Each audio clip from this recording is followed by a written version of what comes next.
I first started figure skating in California when I was 15, like as the pandemic was ending, because I was like, I needed to do something athletic and I was so bored and done and everything was online and I had just moved to a completely new school, so everything felt horrible. I think what made me fall in love with figure skating is being free on the ice. Think about nothing else matters.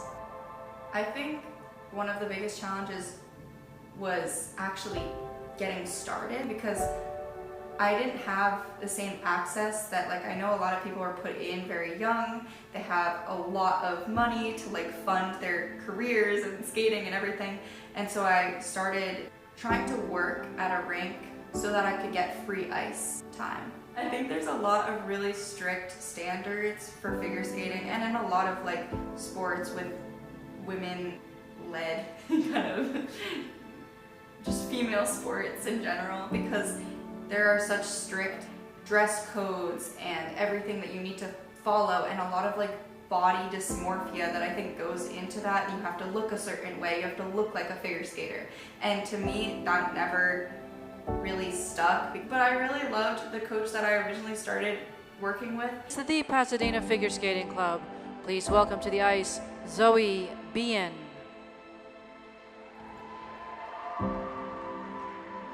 Because her whole thing, she grew up also in competitive figure skating, but her whole thing was very much like, I just want to let you experience this fully. And that honestly changed the way that I thought about everything, because I have a very perfectionist way of thinking about a lot of things, and I think it kind of took me out of that. You can't be a perfectionist, you have to fall. You have to continue to just keep falling until you land it. People who don't understand the skating world look at the Olympics as the only path.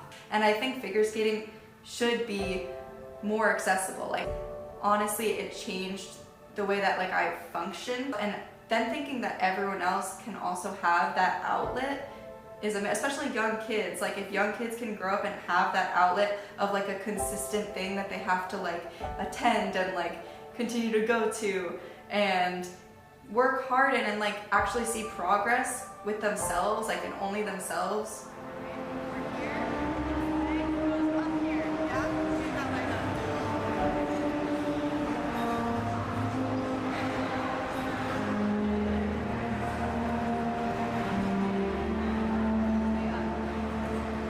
When I first started skating, I kind of had no idea where I was gonna fit in this world, because I was late and literally I felt so behind. And I think a lot of people experience this just in like careers and everything in like life, but I felt so like I don't belong here at all, and I'm not supposed to be here. I don't know how to do any of this. I should just stay on the sides and like not really try anything, because what am I doing here?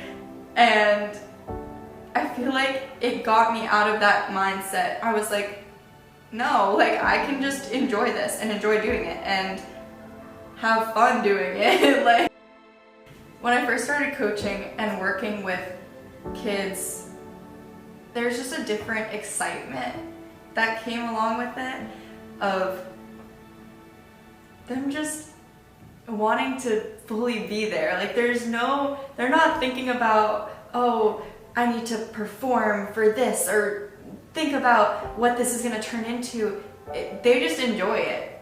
And when they fully are just enjoying it, like, that's when they actually learn the most, and they're invested in themselves. And I think giving that to my students and being able to like actually have them grow and watch them grow, but not only in skating but as people.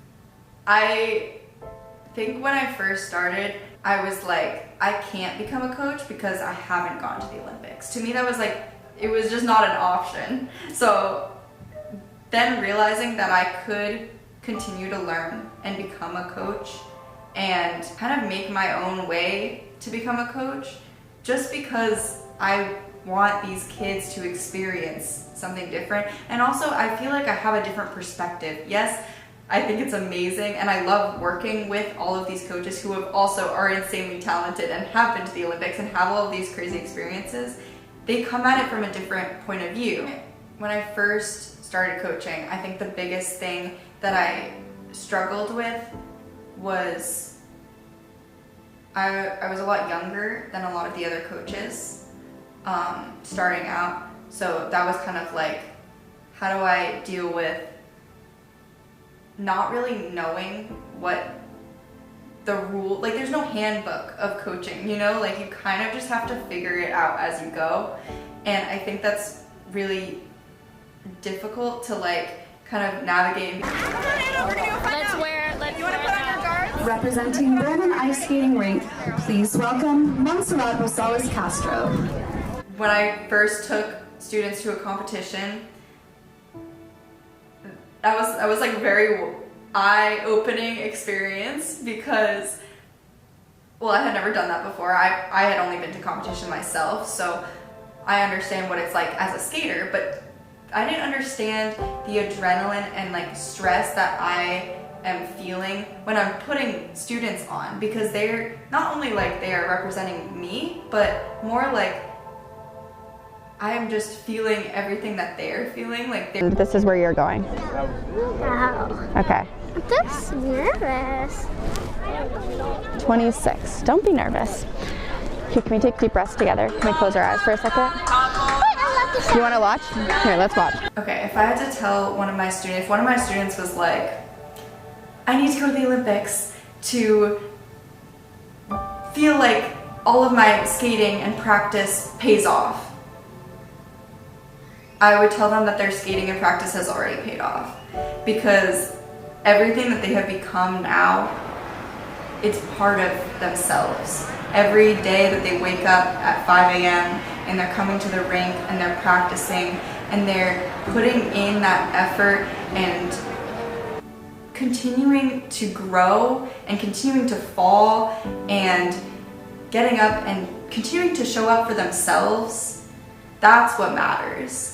Because they're going to continue to show up for themselves in wherever they go in their lives. If that's in figure skating or if that's in whatever career they choose to go on to.